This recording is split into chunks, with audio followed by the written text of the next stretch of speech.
Now, not all parameters can be exactly measured from the instruments.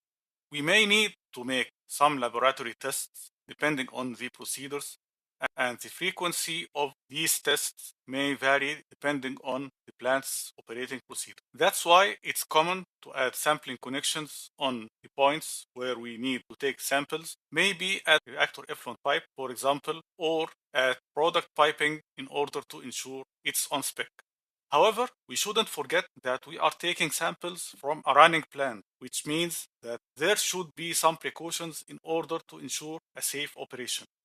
In order to ensure that the process of taking the sample is safe and smooth, we would need to add some details in the P&ID related to the sampling point and the sampling components.